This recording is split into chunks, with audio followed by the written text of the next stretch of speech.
All right. So, good afternoon. How you doing? Good afternoon. I'm doing well. I'm doing All well. right. Doing well. So, I'm just gonna ask you to introduce yourself before we get started. I'm Chaz Greene. I guess a lover of things. Just kind of follow my curiosity. I try to stay as close as I can to my truth, and I do that typically related to culture. Huge Allen Iverson inspiration. So everything I do kind of falls in alignment with how can I stay as close to that thread. And I'm sure we'll get into it a little bit more, but everything I do is kind of in that lane. Yeah. If you were writing a book about your life, which of these topics would be the story that you would want everyone to read? And I want you to kind of come up with a name for your book. Okay. These are really good. I love the font they're printed in too. It's really cool. This is really good. I would say it's kind of a mixture of two. That's funny. You can show two. I got two, but they intertwine for sure. I'm gonna hold them up. Family, okay. And then trauma. And trauma. Okay. All right. Mixture of both. All right. And then what do you think would be the name of your book if you were to write on family and trauma? It's funny because one of the things I've been working on is starting a book publishing company. Okay. And I'll get into it a little bit further, but for me, my book would be called My Bespoke Life. And it's really just this idea of following my truth and following my curiosity and following what makes sense to me at that time, even if it doesn't make sense to other people. So the idea of My Bespoke Life has got me, traveling around the world and going to a 7-day meditation retreat and starting a business at, my early 20s, self-funded, getting product to 45 states in the country, and just doing a lot of really dope things in a way that I would have been inspired when I was younger, right? So the reason why I picked trauma and family, or rather family and trauma in that order, is because everything runs from that line of everything starts with your family, right? Those are your first inspirations, the first people you, are relating to and appreciating and influenced by. But for me, there are a couple examples I can speak to specifically. Like my first earliest remembrance of life was being in AA and NA meetings with like my mother and my stepfather, right? So that there's like that aspect of family and trauma. That's also one of the reasons why I don't do certain substances, right? I've drank and I smoke, or used to smoke, but for the most part I don't do much. But the second thing that's actually probably more important to this whole dynamic of family and trauma is losing my little brother when he was 12 years old. I'm 21. And that's a really pivotal time to lose someone, because at 21 years old, you're still trying to figure so many things out of who you are, what you want. And it's so easy to go the route of you're gonna go corporate, or you're gonna go, okay, how am I gonna figure this thing out, finishing school, whatever the case. And for me, once my little brother passed, it was like, why am I gonna do anything that doesn't make me happy? It's like, fear really changes after that point. You lose, like, you ever think about, man, if I lost this one person, what would I do? Like I wouldn't be able to live. That was my one person.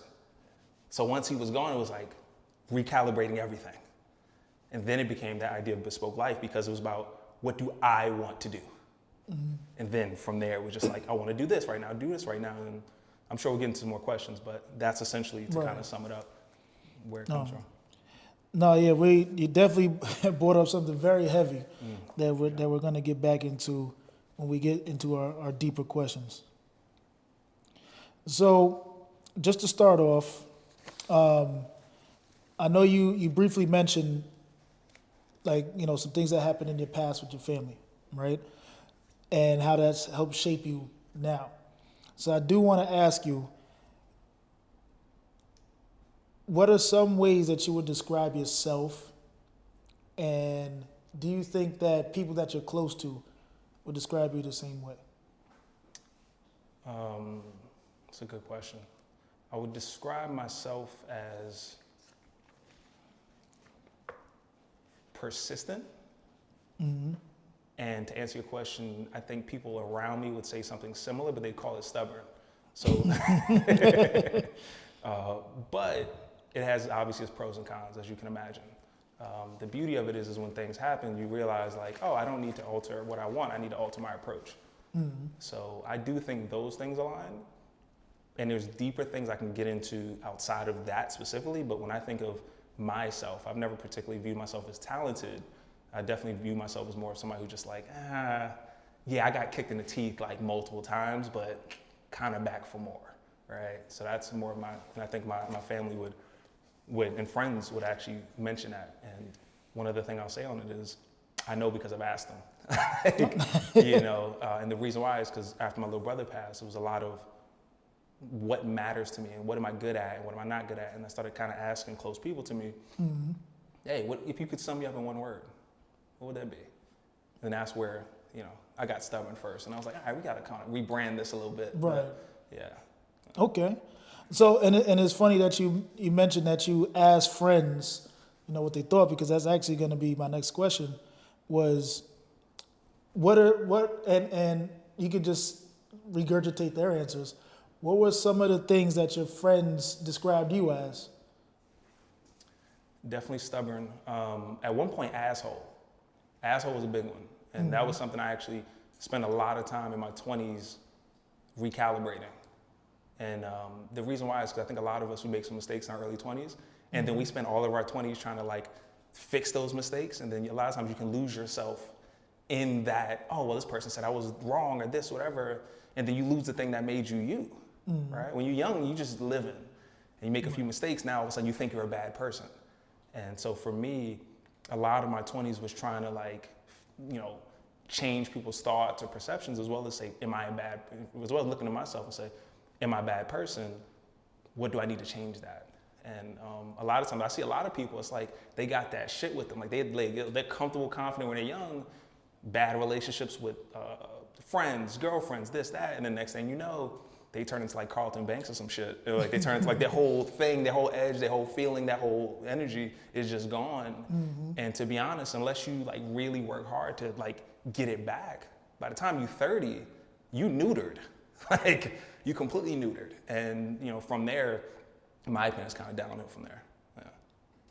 Like I said, like I think overcorrection is natural, and most of us do that. Like most of us, the space we go is like, oh, okay, like I see something happened here where it hurt my heart, or like something didn't happen the way I wanted to go. Then we overcorrect, and the next thing you know, like I said, you look into somebody in the mirror, it doesn't even remind you who you were. And that's not only with things like that, but that could be with anything. We see that all the time, right? And then our job is to recalibrate to like that sweet 65, right? We don't go 0 to 100, or if we go 0 to 100, we bring it back a little bit and say, okay, this is what I'm trying to get accomplished. But that takes time. Like, I spend the majority of my time talking to like younger 20-something-year-olds where I'm like, yo, don't lose that. Like, yeah, tweak this a little bit, but that thing you got, that's good. Like, don't don't let that die. Because it can happen very easily where you overcorrect, and then you're just miserable. Right. Yeah, you end up miserable. That's not a sweet place, right? 100%. So you did mention that, trying to remember, who you were and things like that, right? Now, is there a time that you could think back to your life outside of your brother passing away, right? Can you think of a memory that you have that has helped shape you, that you openly talk about with other people? I was really shitty to my first girlfriend, like really bad, like I did everything possibly wrong you could do outside of physically touching her. And I think I was like 19 at the time. I'm talking about cheating, verbal abuse, just a single person in a relationship. That's what I was, right? But something I didn't mention was like that same stepfather that met my mother in A and NA, he passed when I was 15. You lose that father figure at 15, you may get through for a year. You start getting into that real adolescence of 17, 18, 19. Now you smelling yourself, you feeling all these kind of ways. And then that ex got all of it. And then from completely ruining that relationship, and also more importantly, that friendship, I told myself I would never do that again. And I would just if I have the power to be such an asshole, I have the power to be actually a good person and actually like sway people in a different energy. And like that's been a really big focus for me.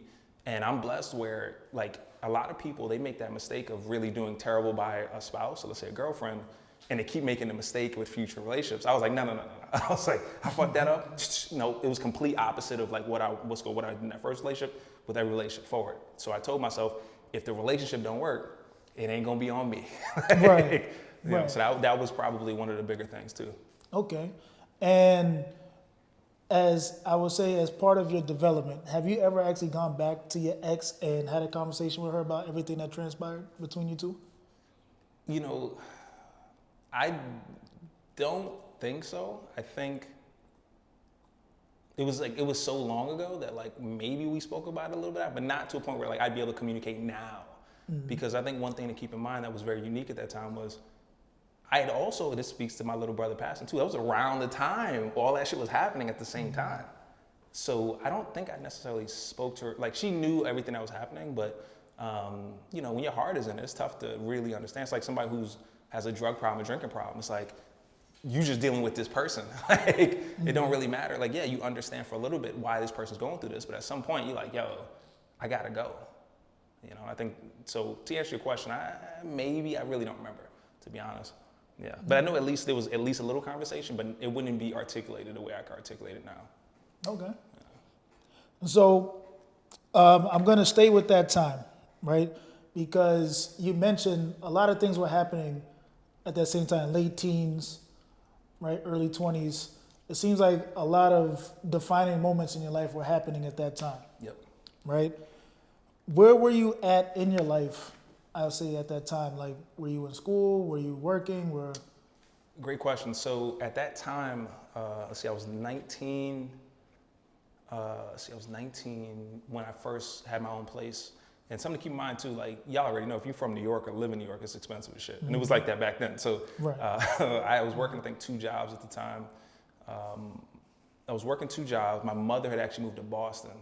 She couldn't deal with my shit anymore. So she literally, rather than saying like, yo, you gotta get out, she was like, I'm leaving, right? So she, you know, her and her eventual husband and my little brother at the time moved to Boston and left me and my older brother with the place that we had to pay rent on. So that was one of the things as well, because when I talk about the problems I had with my ex-girlfriend, one of the problems that actually stemmed a really big fight was I wanted her to do something very particular in regards to, like, I think it was like to her to stop speaking about something, right? We were in my place. She wouldn't stop speaking about it. And it wasn't like I did anything wrong. It was just more so she was just like really drilling me on something. I was like, yo, I need you to really, you know, could you? And I remember there was a point where she was just like, I remember she smacked my like back or something like that. It was actually a little abuse there. But the reason I mention is because I remember pretty instantly I was like, yeah, you gotta go. I told her, I was like, you gotta go. And when she refused to go, like it was almost like red, like I almost went red. And not red with like hurting her, but it was more so like, I don't have anything but my place in my car. These are the only things I own. I'm gonna need you to respect these. Because if you're not respecting these, like this place that's my solace or whatever, then it's a bigger problem. And that's essentially how I got, what the hell was the point? What was the question? I'm sorry. I just completely like. No, I was asking where you were in your life at that point. All of it. Yeah. All of it. That was everything going on in my life at the time. So managing rent stuff, little brother passing away, trying to figure out life, you know, Queen shit, New York shit. Yeah, that was pretty much it. And then doing it with like, where the work was going really well, because I'm a worker, like a really hard worker, but I wasn't getting the information I needed, and I wasn't getting it from the people I would respect it from. So it was just a young dude making young Jedi decisions. Yeah, terrible decisions. No. Learn from them though. Right, and it's good that you said that you learned from them, right? Because at that time in your life, it's very crucial. Yes. Well, I'm sorry. No, I say yeah. It's very. What are you gonna say? Yeah. Well, that kind of goes back to what I was saying about like working on like a book like one of the things I'm working on is a book publishing company. That's like a really main focus for me right now. And the whole idea there is to give the information to people, to give the information to a younger version of myself, right? And in every single way. Because when I think about culture, a lot of times when I used to think about culture, I would think about culture in regards to like black people. I think a lot of black people, we do this, all right? Right. But I had to kind of evolve it a little bit and realize it's yes, black culture is a part of it, but for me, when I think of culture, I think of like music, fashion, sports. Those are the 3 things and I think we over-index on those things, right? Not in a bad way, we just do. Right. And the reason why it's important is because going back to the Allen Iverson concept of me being so inspired, one of the big things I took away from being a huge Allen Iverson person was I was a person who had the braids, the baggy clothes, all of this stuff. And I remember thinking to myself, like, man, I was so inspired by him. What if like somebody was an entrepreneur or somebody can get information from, but had that same dope cultural relevance and just connectivity? And to this point, we still haven't really found it outside of those specific lanes. Like you have to literally do the thing. And I think now, with there being more of an appetite to learn, there's a way for people to communicate. And like when I look at book publishing companies now, like they might say, all right, well, yo, we got this new Jeezy book or this new whatever book, but it's like, you're really just using his name and y'all not really getting to the guts of shit we want to hear. So I leave reading those books, I'm like, this ain't really helping me. Why? I shouldn't have to go to like a middle-aged white dude to learn meditation. Why can't I go to somebody who actually has the same cultural reference points as I do? So like the idea of the book publishing company is literally to help me with things like that ability to not continue to make the same mistake. So like the first book I'm working on is called Mastering the Art of the Second Conversation. And that second conversation is just the conversation you have with yourself when you bump up with something. And how do you proceed after, right? Where does the ego play in, the identity play in, and your feedback loops, and your ability to process those things. So a lot of my stuff is kind of like, comes from this idea of like, I gotta give people information and do things in a way like where I'd have been inspired, like Allen Iverson inspired me. So that was a lot of information just now. So my next question would be, what made you go into publishing as opposed to just being like a straight author? Well, it's funny because it started there. Well, it started with wanting to build an emotional intelligence company. That's where all of this started from. And because I thought there was an opportunity, and I still think there is, but eventually as I was working on the book, which was Mastering the Art of Second Conversation, I started to think more about it. And I was like, okay, I think there's a huge opportunity to build like this umbrella emotional intelligence company. But I was really thinking about who I am. I'm like, yeah, I'm emotionally intelligent, or to some extent, but I'm like, I don't necessarily know if I want to be known as the emotional intelligence guy, right? Like there's certain people probably way better at that than I would be. And then as I started thinking more about it, I started thinking about like, well, what were my cultural reference points growing up? Or what are my reference points? And once I realized like, man, like to give you a little more insight, when I was in junior high school, as Allen Iverson was like killing shit in 2001, I remember I was actually like what is that thing when people, private shopper. I was a personal shopper, all right, in junior high school. So pretty much long story short, I'm going to school in Bayside, Queens. I hear a bunch of girls in the school talking about they wanted Louis Vuitton bags, Gucci bags, and all this stuff. I'm living over by Jamaica Avenue, right, in Queens. So if you know Queens, it's a little bit of a distance, Bayside, Jamaica Avenue. So I'm like, yeah, I can get you that. I can get you the Louis Vuitton and all this stuff. Literally, they're giving me so much money to buy them shit in my school that the person at the store ended up giving me like a packet, like a book this thick of every product they can give me. And I was doing this for probably like a few months until I found out that the bags were fake, and I completely stopped, right? Completely stopped. I was like, oh shit, like, I had to stop. But with that being said, around that time, Allen Iverson was like, so I had like the braids, I'm super influenced by Allen Iverson. And the big inspiration for me was like, once I stopped the personal shopping, I just dove heavy into like, basketball, stuff like that, music. And what I thought to myself was, man, like imagine an entrepreneur or somebody else had like that same thing Allen Iverson had. I would just stayed on that path because I made a mistake, but like I could have, but there was no way I could look at like, oh, I actually want to be like this person, And I think the book publishing company, there's a huge gap for voices and perspectives that aren't currently published that would actually help us with modern day problems. So that is how I kind of got there.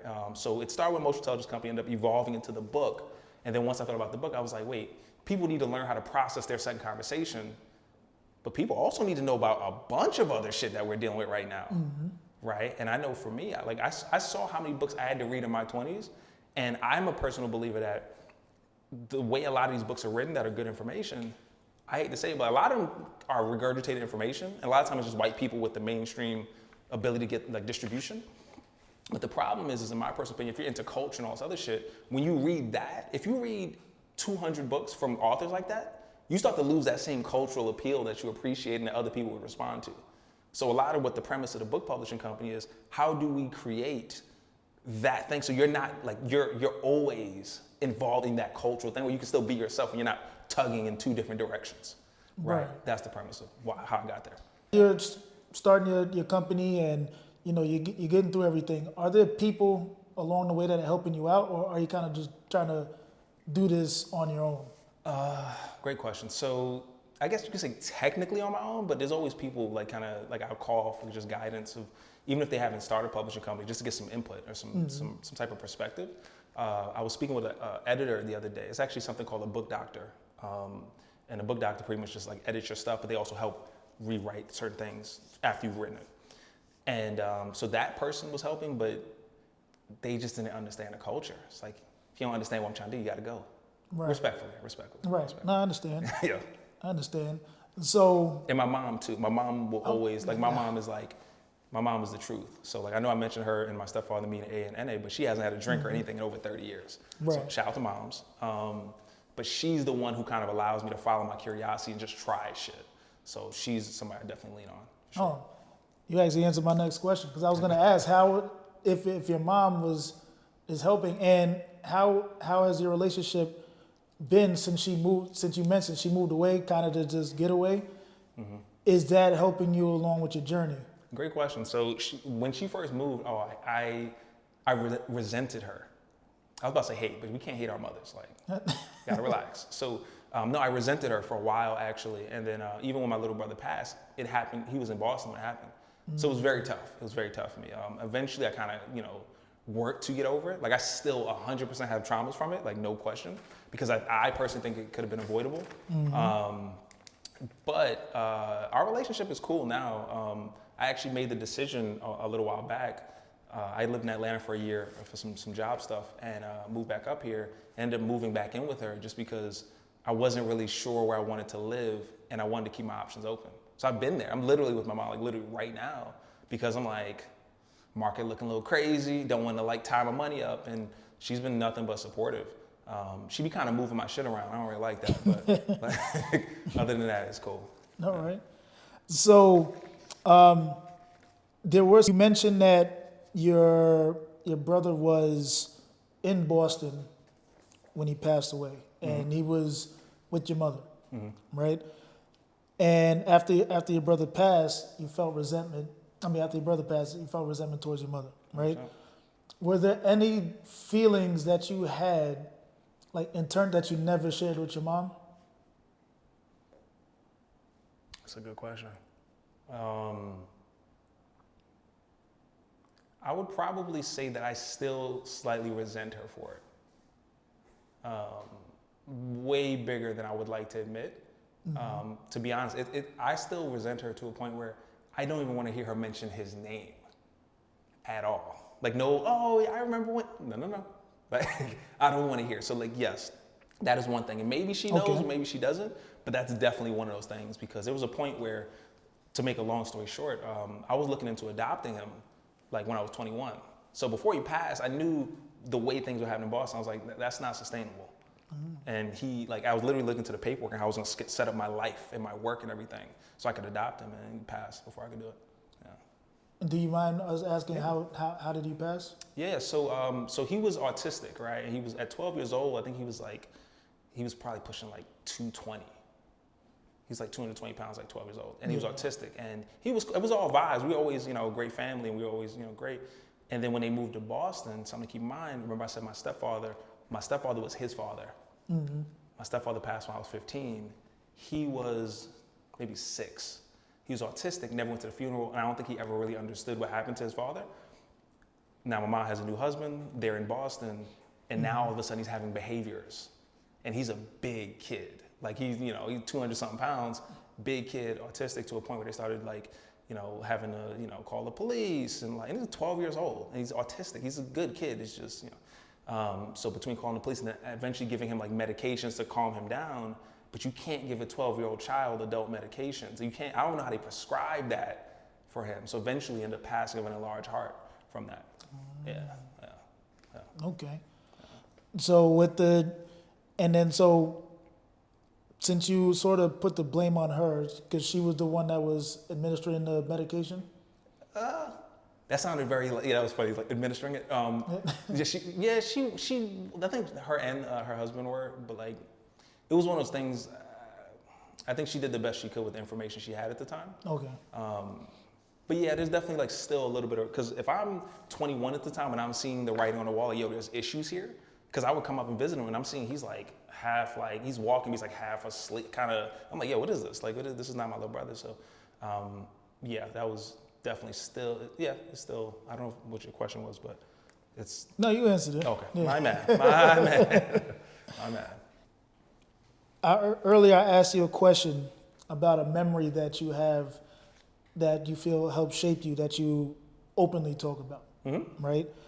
Now I got to ask the opposite. Is there a memory that you have that you don't openly talk about?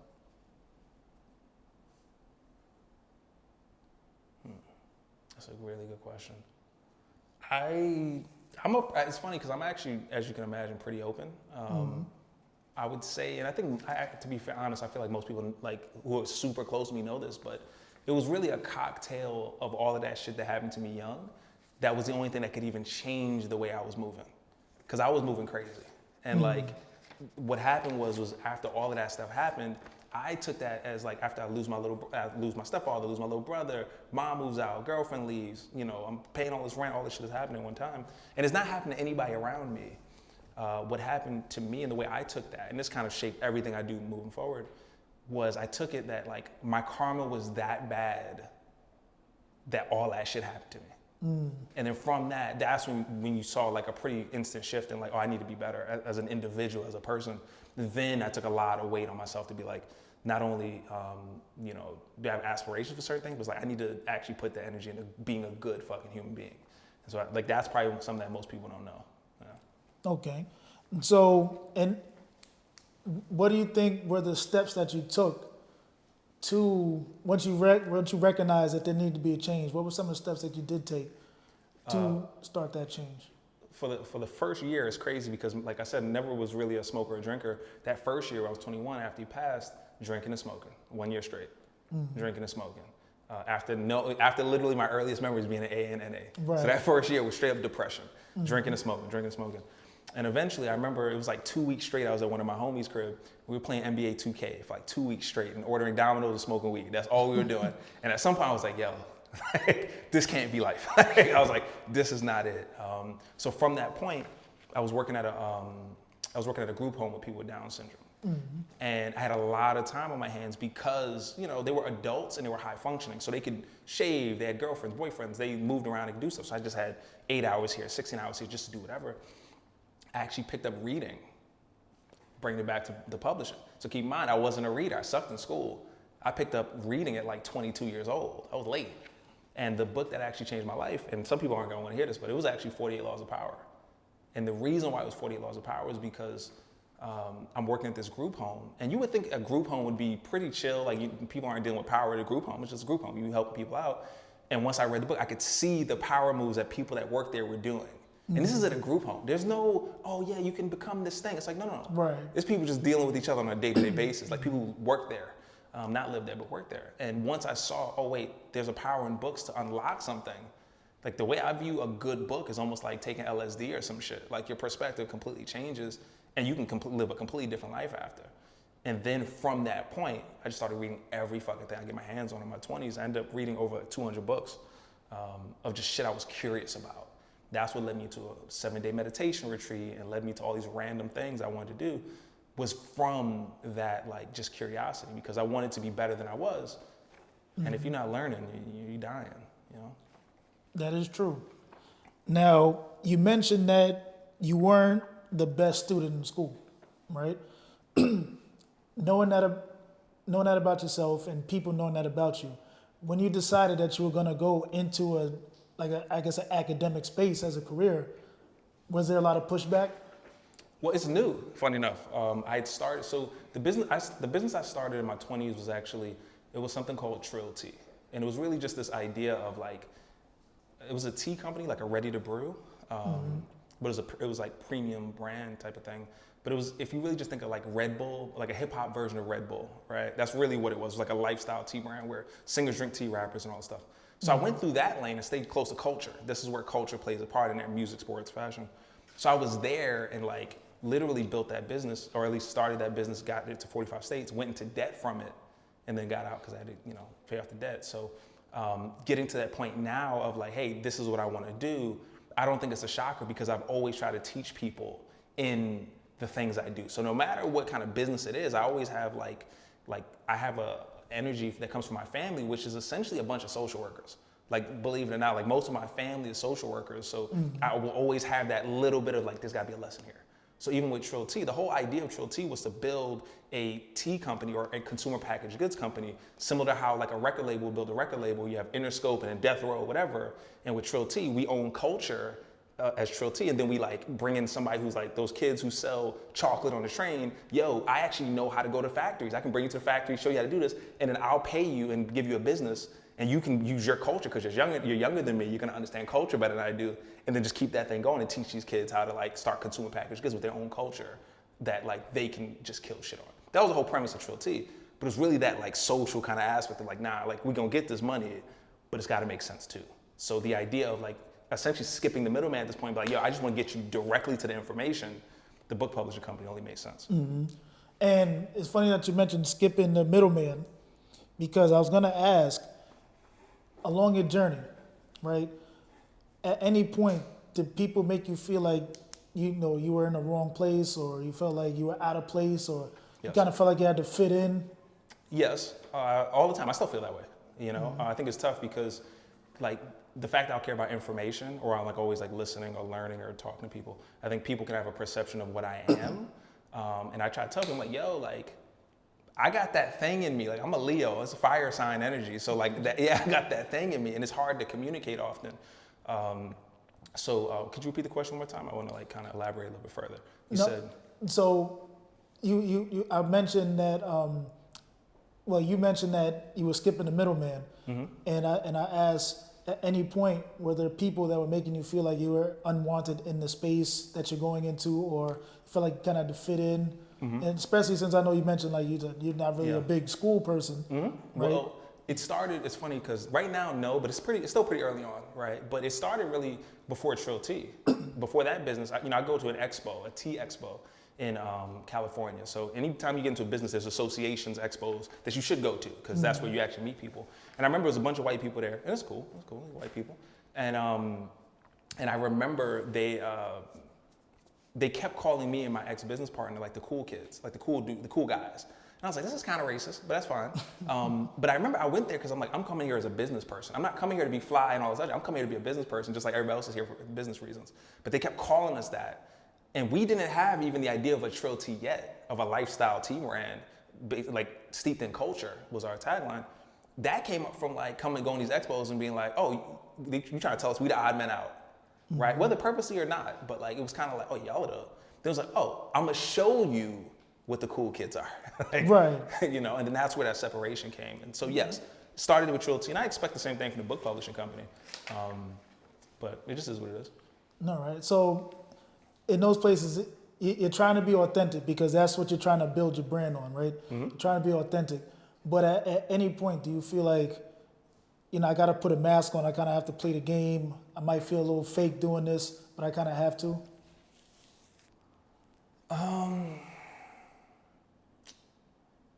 Yeah, that's tough. That's tough because I do everything to try to not be that, but I think just being in life and society, like you have to navigate the space you're in. But I would never do anything to like make me feel like a slave to the situation. And I think that's a very unique one, especially as an African-American male. Anything that look close to slavery, you can get a little twinge, you're like, I can't do it. So for me, I'm very mindful of that. So to answer your question, I don't have an exact example. Maybe I'll speak a little bit differently, but it's not like, you're not gonna see like, the whole thing changed up. Right. Because I need to be able to look in the mirror. And I think there's ability to accomplish what I need to accomplish. And a lot of times the issues we have are not even necessarily issues that of who we are, they're just distribution issues. And if I can get around you and I can get like the distribution I need to get to the people I need to get to, you don't really matter. Do you feel that you learning how to deal with, I wouldn't say an unwanted space, but learning how to deal with not being fake in a place, does any of that have to deal with you continuing a relationship with your mother, and sometimes you feel like you have to be fake because you still resent her a little bit? Do you feel like that helps you, or is there any duality there? I see what you mean. Nah, I don't think so, because one of the beautiful things, it's funny, one of the beautiful things that my mother did when we were younger was she made sure that we were always in environments that had everybody in them. So like being from Queens, you know, I lived in like, you know, Flushing, Fresh Meadows, I lived in Briarwood, but I lived in these areas where you didn't only have black people, you didn't only have white people, you had like white people, Asian people, black people, Indian people, Hispanic people. So what happened was the ability to communicate just became natural. I can speak to anyone without having to move different. I don't have to like switch too much, where there are some people who are so from a certain cloth and their exposure is a lot limited, that for them to change much of anything, it's like, it's just so diametrically opposed to who they are.